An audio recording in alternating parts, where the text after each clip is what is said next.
All right, so are you ready to dive deep? Today, we're tackling the U.S. federal government.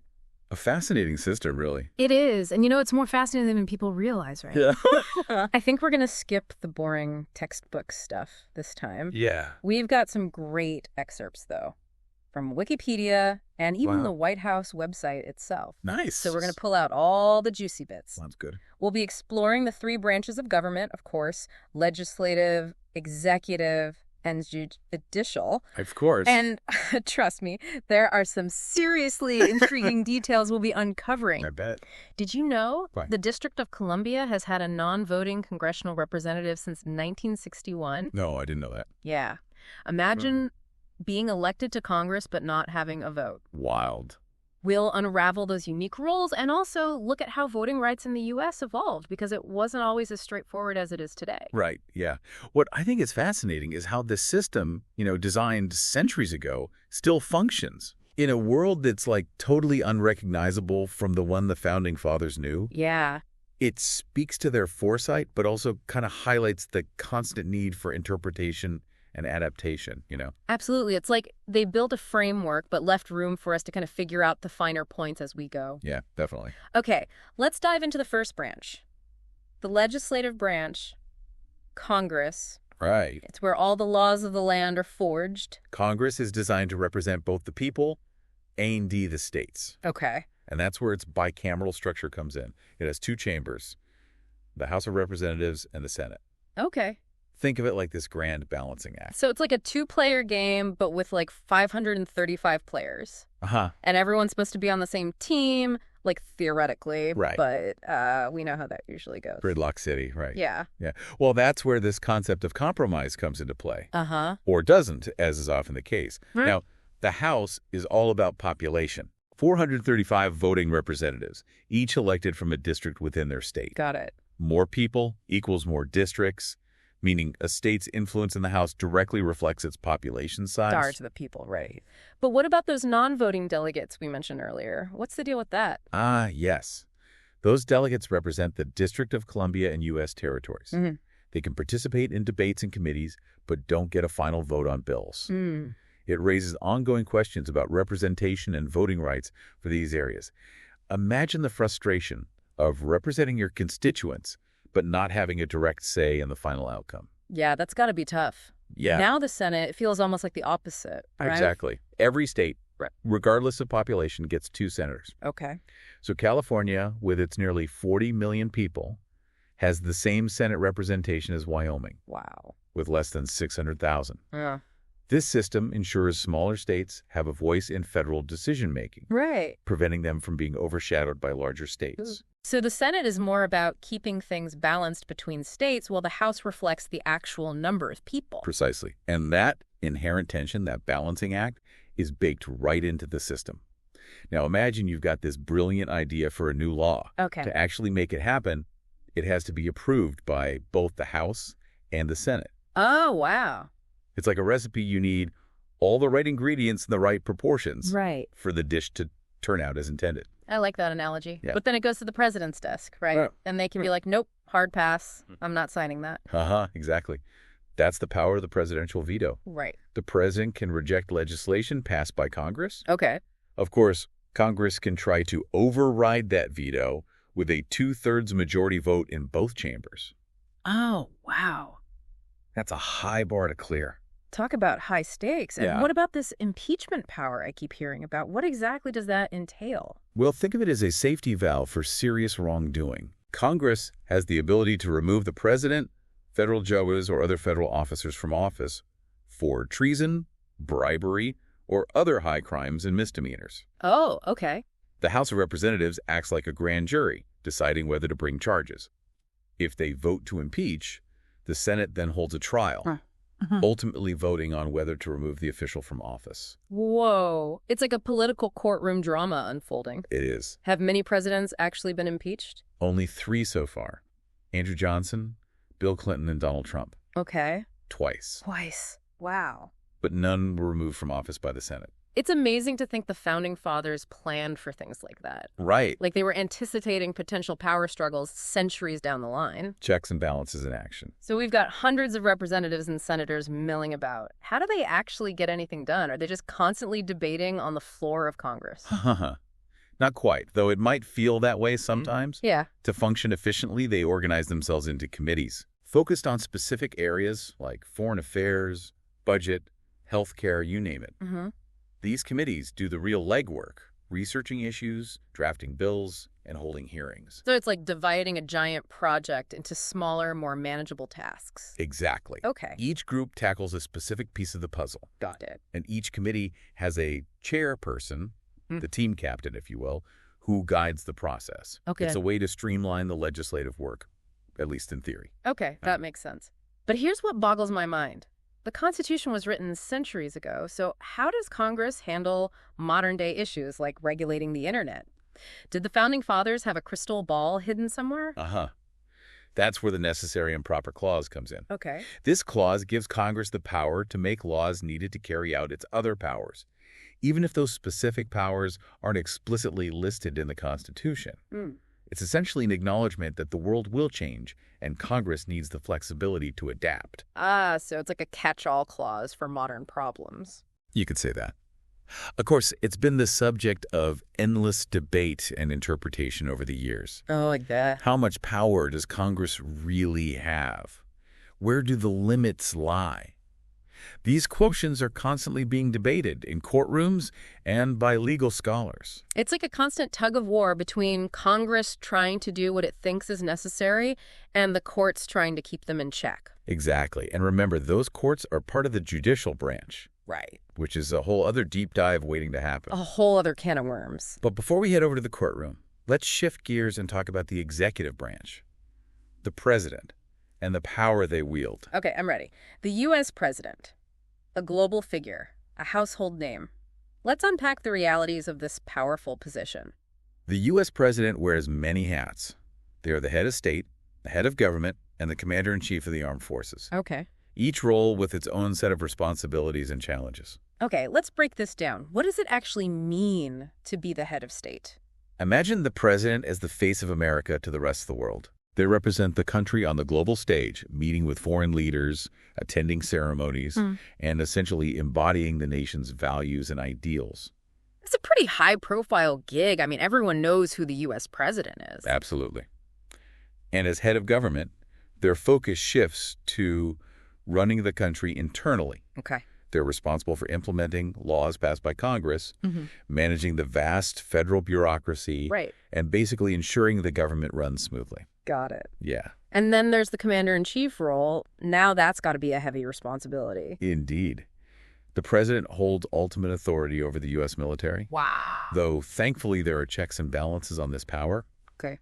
Congress, for instance, has the sole power to declare war. That's a relief. Yeah. So it's not like the president can just decide to invade a country on a whim. Not exactly, though there's a lot of nuance to how that war power plays out in practice. Right. There have been many instances where the president has sent troops into combat without a formal declaration of war from Congress. Oh, wow. Leading to ongoing debate about the boundaries of presidential power in military matters.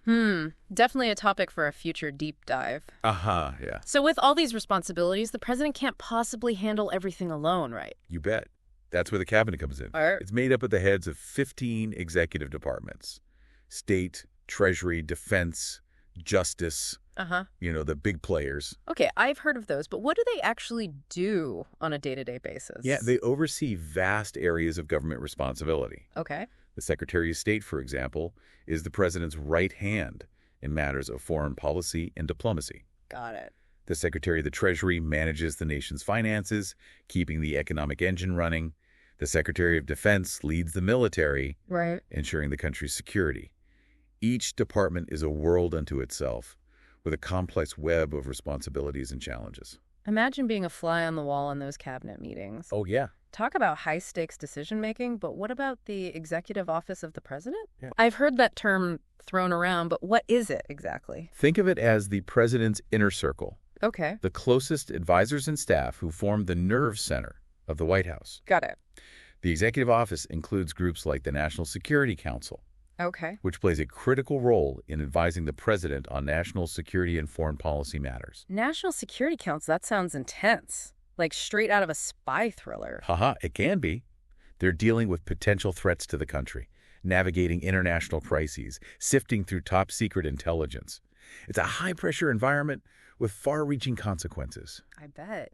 So we've talked about how the president gets things done, but how do they actually get into office in the first place? Yeah. Remind me, how does that whole election process work? The U.S. presidential election process, a unique system that often baffles even seasoned political observers. Right. It all comes down to the Electoral College. Right. Instead of directly voting for the president, U.S. citizens vote for electors who then cast their votes based on the results in their state. Right. It's a complex system that can lead to unexpected outcomes. Right. I've heard it can get kind of messy sometimes, like a candidate can win the popular vote but still lose the election because of the Electoral College. That's happened a few times in U.S. history, and it's definitely a point of ongoing debate and controversy. Yeah. It highlights the tension between the will of the people and the structure of the system designed to balance state representation. Makes sense. Sounds like something we could deep dive into another time. Yeah. So, once elected, how long can a president stay in office? Is it like a free-for-all, or are there term limits? Believe it or not, before 1951, there was actually no limit on how many terms a president could serve. What? But after Franklin D. Roosevelt was elected to 4 terms, the 22nd Amendment was passed, Okay. limiting presidents to 2 4-year terms. So 8 years max. Okay, makes sense. It's important to have that turnover of power. So we've covered how the president gets into office, Yeah. but what about those times when they need to step aside temporarily, Yeah. like if they get sick or something? That's where the 25th Amendment comes in. Okay. It clarifies the line of succession if the president dies, resigns, or is removed from office. Got it. It also allows for the temporary transfer of power to the vice president if the president becomes incapacitated. Okay, so the 25th Amendment is all about ensuring continuity of leadership, making sure there's always someone at the helm, like a backup plan for the presidency. Exactly. It's a crucial safeguard, especially in today's unpredictable world. Yeah. After all, we're talking about the most powerful office in the country. Definitely needs a solid backup plan for that. All right, so we've tackled the legislative branch with Congress. Yeah. And the executive branch with the president. Uh-huh. What's next on our constitutional journey? Let's move on to the judicial branch. The judges, the interpreters of the law, they play a crucial role in keeping the whole system running smoothly. The judges. They're the ones who make sure everyone's playing by the rules, right? Yeah. Interpreting the laws and making sure they're applied fairly. That's a great way to put it. The judicial branch is all about making sense of the laws, ensuring they're applied fairly, and sometimes, making incredibly impactful decisions that shapes the course of the nation. Yeah. Think of them as the guardians of the Constitution. No pressure. Uh-huh. Right.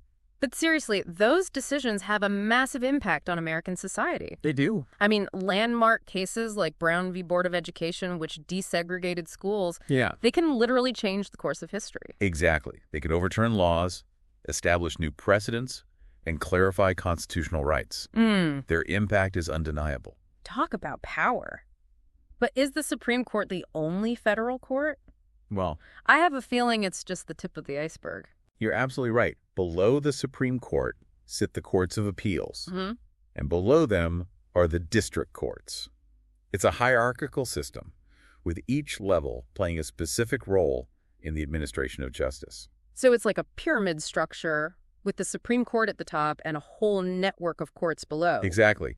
The district courts are the trial courts where most federal cases start. Okay. The courts of appeals review decisions made by the district courts, and the Supreme Court has the final say, resolving the most complex and contentious legal issues. Wow, that's a lot of courts. But wait, are all courts federal? Well, What about state courts? They must have their own system too, right? that's a really important point.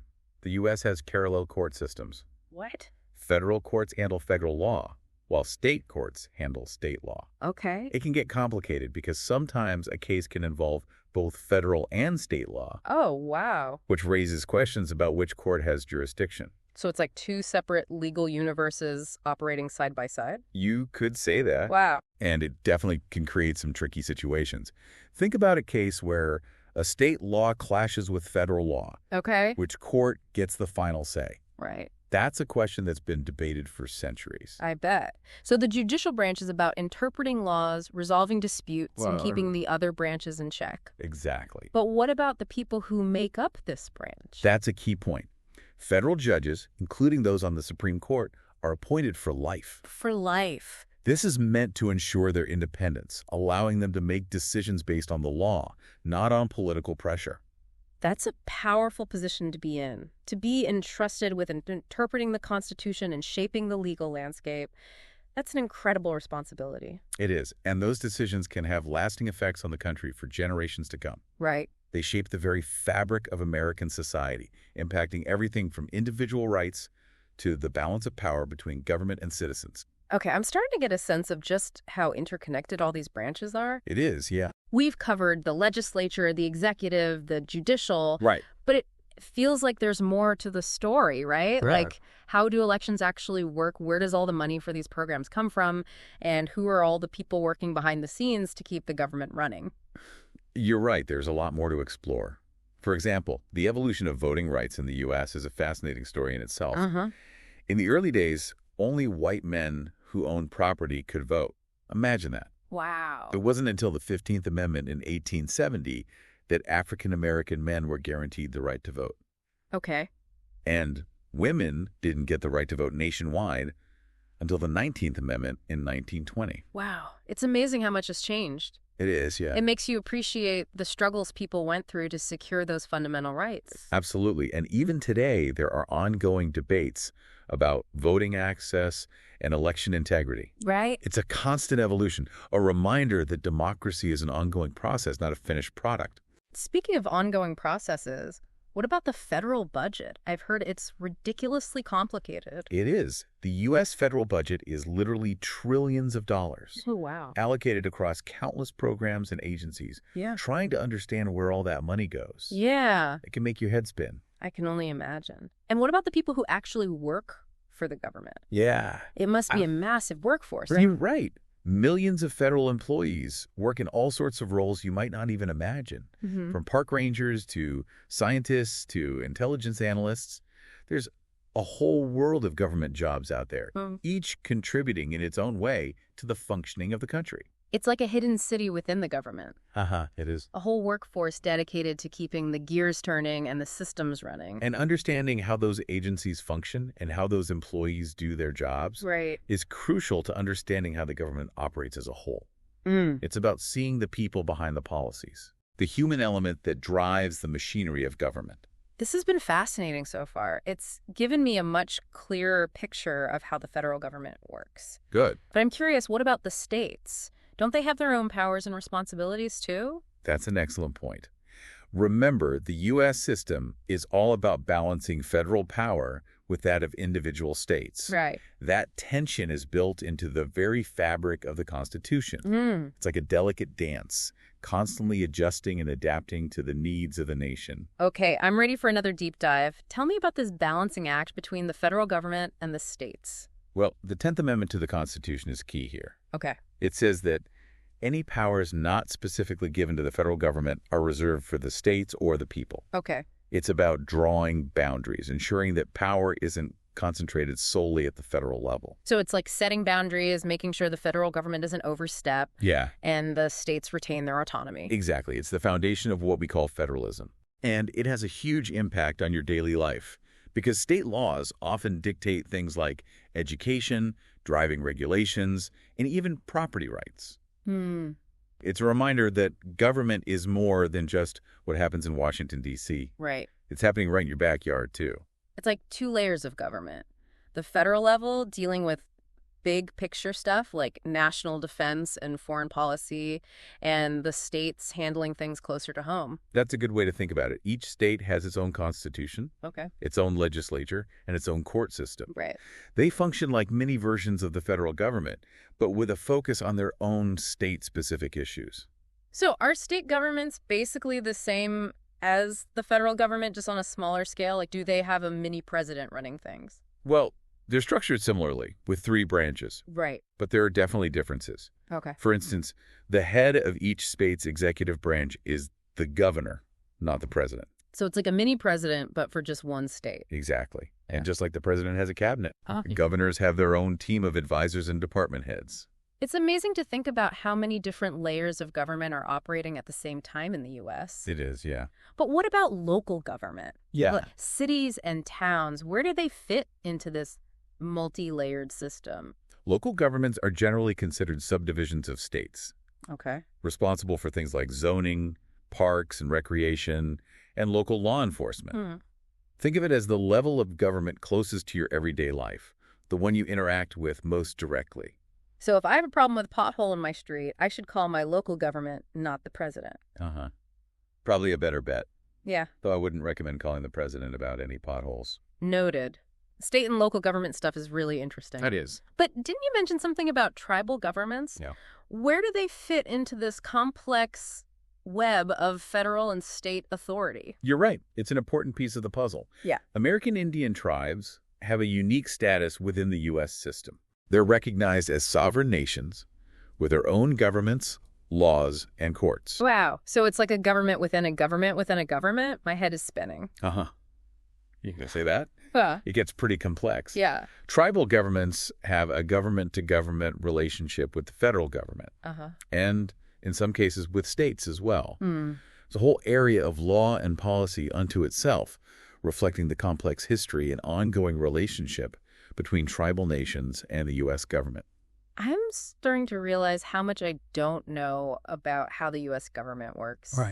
It's like peeling back layers of an onion. There's always something new to discover. That's the beauty of it.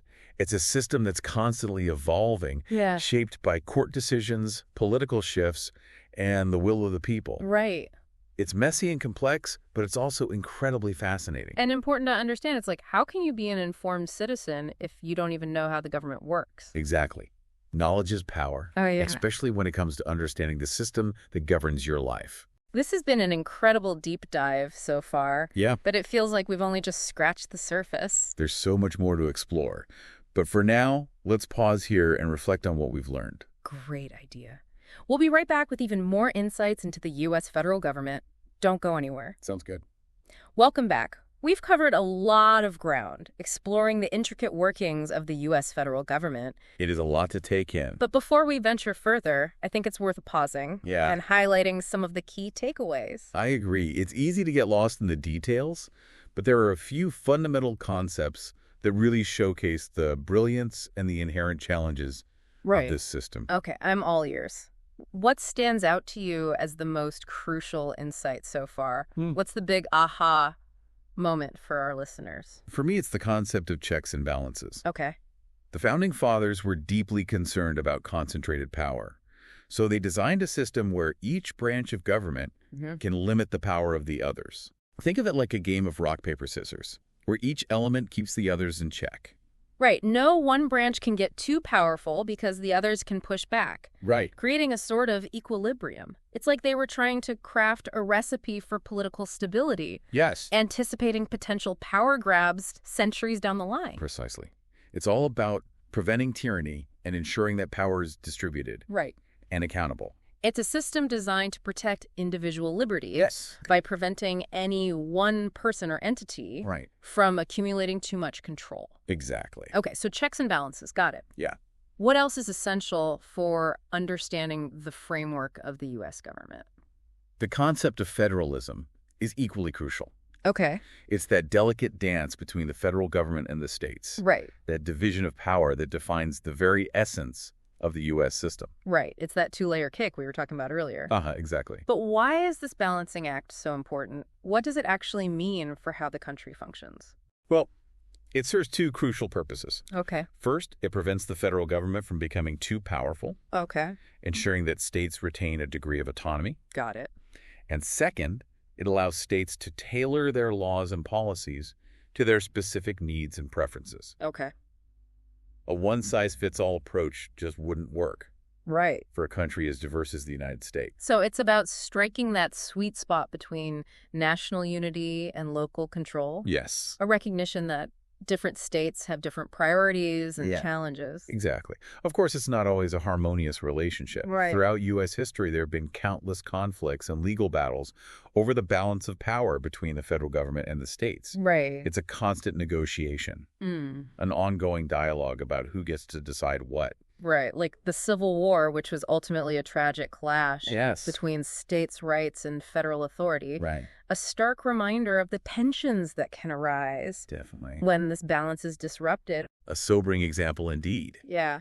And even today, we see this tension playing out in debates about issues like marijuana legalization, Oh, right. gun control, and environmental regulations, Yeah. where the federal government and states often have different perspectives and approaches.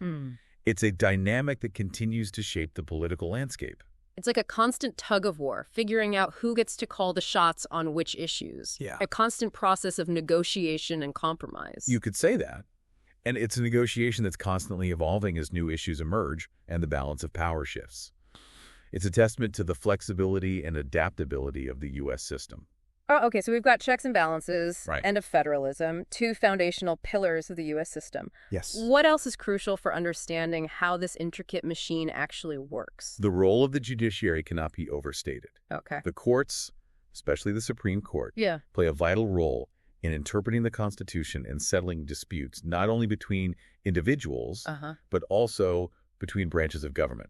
Right. And between the federal government and the states. Got it. They act as a sort of referee, ensuring that everyone is playing by the rules. Right. They're like the umpires of the political game, Uh-huh. making sure no one's stepping out of bounds or breaking the rules. That's a good analogy. Yeah. And their decisions have a profound impact on American society, Yeah. shaping everything from individual rights to the balance of power between government and citizens. Right. They help to define the very meaning of justice in a constantly changing world. It's amazing to think how much power those 9 Supreme Court justices wield. That is. Their interpretations of the Constitution can have ripple effects that are felt for generations. They can. And their decisions are often controversial and hotly debated. Right.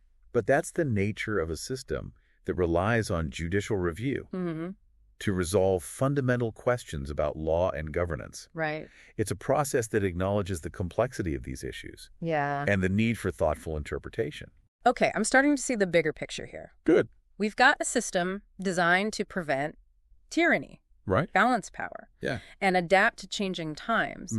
But it's Right. also a system that's constantly being tested and challenged, pushing the boundaries of what it means to be a democracy. That's a very astute observation. And it's precisely that constant tension, that push and pull between different forces Right. that keeps the system dynamic Yeah. and in many ways keeps it working. It's a system that thrives on debate, on the clash of ideas and perspectives. It's like a muscle. It needs to be exercised to stay strong. But what about us, the everyday citizens? Where do we fit into all of this? It's easy to feel like our individual voices get lost in the noise. That's the most important question of all. Yeah. Because ultimately, this system is designed to serve the people, Right. not the other way around. Understanding how the government works, Right. engaging in the political process, holding your elected officials accountable. These are all vital aspects of being an informed and engaged citizen. Yeah. It's about recognizing that you have a stake in this system, Right. a voice that deserves to be heard. So it's not just about passively absorbing information. It's about actively participating. Yes. Making your voice heard. Absolutely. Your vote, your engagement, your willingness to speak up for what you believe in. Yeah. These are the things that truly shape the direction of the country. Right. It's about taking ownership of your democracy, Yeah. recognizing that it's not a spectator sport. Right. It's like that saying, democracy is not a luxury, it's an activity. We have to work at it. We have to stay informed. We have to participate. Yes, It's a continuous process. It It's is. a constant striving to create a more perfect union. exactly. And it's not just about voting every few years. Right. It's about staying engaged in the process between elections. It's Yeah. about understanding the issues, talking to your neighbors, getting involved in your community. Okay. Yeah. It's about recognizing that democracy is something we do together. It's not something that happens to us. It's about being an active citizen, not a passive observer. Exactly. It's about rolling up your sleeves and getting involved in shaping the future you want to see. Exactly. And that's what makes the U.S. system so unique. It's not perfect. Right. It's messy and complicated, but it's ours. Right. And it's up to us to make it work. This deep dive has been incredibly enlightening, but it's also left me with a ton of questions. Oh, yeah. Like, we talked about the president's power to pardon. Uh-huh. When in history has that power been used controversially? What were the implications of those decisions? Right. It's definitely something I'm going to have to research further. There are countless rabbit holes to explore. I bet. And that's the beauty of it. The learning never stops. Right. There's always more to uncover. Yeah. More to understand about this fascinating system that governs our lives. Well said. So to our listener, I hope this deep dive has sparked your curiosity Yeah. and empowered you to learn more, think critically. And get involved in the dynamic world of U.S. government. Absolutely. It's complex, it's challenging, It is. but it's ultimately up to us to shape its future. Keep asking questions, keep exploring, and most importantly, keep participating. Yes. Your voice matters. Until next time, happy deep diving. Happy diving. Okay, so we've made it.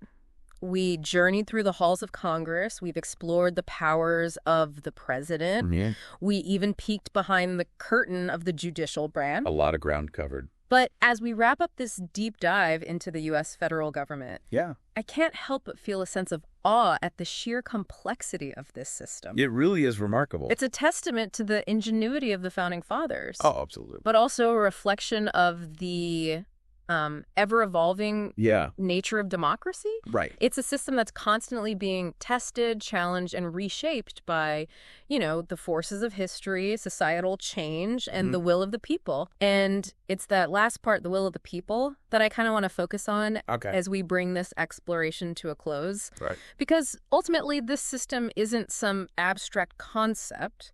Right. It's a living, breathing entity Yeah. that's powered by the participation of everyday citizens. That's a crucial point. It's easy to feel overwhelmed, right? Yeah. By the complexity of government, or to even feel like your individual voice doesn't matter. Yeah, totally. But the truth is, every voice does matter. Really? Every vote, every letter to your representative, Wow. every conversation about these issues, it all adds up. It's the collective energy Okay. of engaged citizens that keeps this democracy functioning. Right. It's like that saying, democracy is not a luxury, it's an activity. We have to work at it, we have to stay informed, we have Yes. to participate. Yeah. And it's not just about showing up to vote every few years. No, not at all. It's about being an active participant in the ongoing conversation Yeah. about how our country is run. Exactly. It's about understanding the issues, Right. engaging in thoughtful debate, Huh. holding your elected officials accountable, Right. and advocating for the changes you want to see. It's about being an informed and engaged citizen, recognizing that you have a role to play Yeah. in shaping the future of this nation. It's about recognizing that we're all in this together. Yes. We may have different opinions, different backgrounds, different priorities, Of course. but we're all united by this shared system of government. Yeah, it's something we all share. And it's up to us collectively Right. to make it work. That's the beauty of democracy, right? Yeah. It's messy, it's imperfect, Right. but it's a system that allows for diverse voices to be heard, competing ideas to be debated, Yeah. and for the will of the people to ultimately prevail. Mm. It's a constant process of negotiation, compromise, Right. and adaptation. And it's a process that requires our active participation. Oh, for sure. If we want a government that reflects our values, that serves our needs, Yes. that works for all of us, Mm-hmm. we have to be willing to put in the effort. Yeah. We have to be willing to learn, to engage, to speak up, Absolutely. to make our voices heard. That's the challenge and the privilege of living in a democracy. Yeah. It's not a spectator sport. It Eh. requires us to be active participants, informed citizens, engaged members Yeah. of our communities. It's a responsibility that we all share. Well said. So as we conclude this deep dive into the U.S. federal government, I hope you're left with a sense of both the complexity and the potential Yeah. of this system. It's a powerful system. It's a system that's constantly evolving, constantly being shaped by the forces of history and the will of the people. Right. And it's a system that needs your participation Yeah. to thrive. Keep learning, keep questioning, keep engaging. The future of this democracy depends on it. That's a perfect note to end on. Thank you for joining us on this deep dive. We'll see you next time for another exploration of the fascinating world around us.